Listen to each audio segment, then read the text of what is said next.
सस्ते उत्पादों के आयात को रोकने और भारत में बने उत्पादों को बढ़ावा देने के लिए केंद्र सरकार ने चाइनीज सामानों पर एंटी डंपिंग शुल्क लगा दिया है।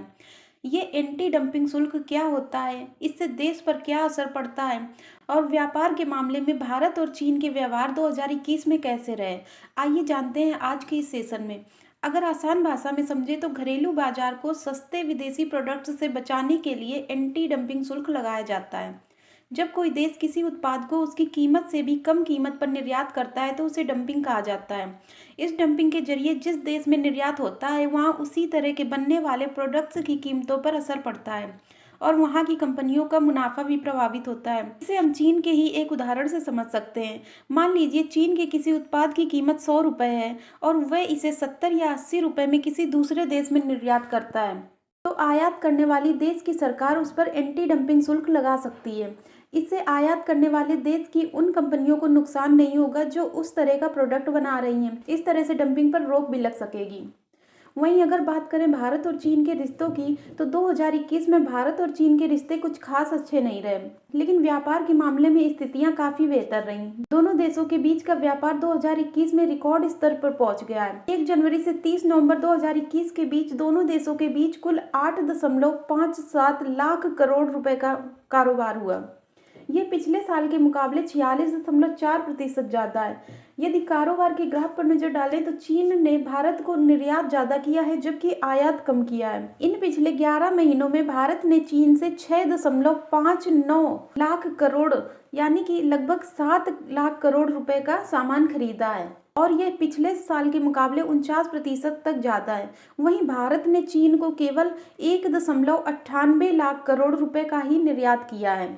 भारत ने चीन को केवल 1.98 लाख करोड़ रुपए का ही सामान निर्यात किया है, जो पिछले साल के मुकाबले 38.5% तक ज्यादा है। अब सोचने वाली बात यह है कि भारत फिर भी घाटे में रहा। जब भी कोई देश अपने देश में बने प्रोडक्ट को एक्सपोर्ट करती है यानी निर्यात करती है तो उसे फायदा होता है। ऐसे ही अगर भारत ने पिछले साल के मुकाबले चीन को 38.5% तक ज्यादा एक्सपोर्ट किया है तो फिर भारत घाटे में क्यों रहा। अब इसे ऐसे समझ लीजिए, जब कोई देश निर्यात के मुकाबले आयात ज्यादा करता है तो वह देश व्यापारिक घाटे से जूझता है। आसान भाषा में समझे तो उस देश में पैसा कम आ रहा है जबकि खर्च ज्यादा हो रहा है। जब आपकी इनकम कम होगी और आप खर्च ज्यादा करेंगे तो आपको घाटा होगा।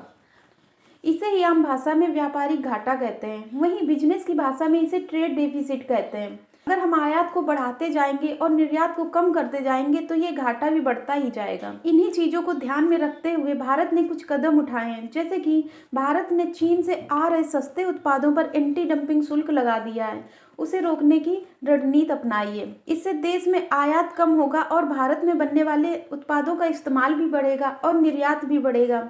ऐसा करने से देश की अर्थव्यवस्था को सीधा फायदा होगा। चलो ये भी जान लें कि भारत चीन से क्या क्या चीज़ें आयात करता है।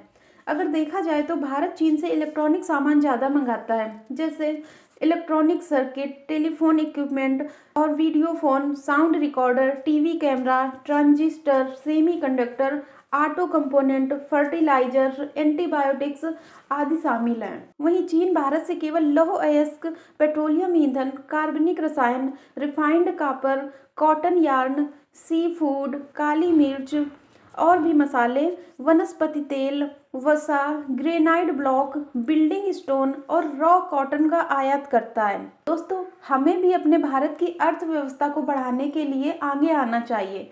हमें देश में बने प्रोडक्ट का ही यूज करना चाहिए और विदेशी प्रोडक्ट को इग्नोर करना चाहिए। इस तरह से हमारे देश की अर्थव्यवस्था मजबूत होगी।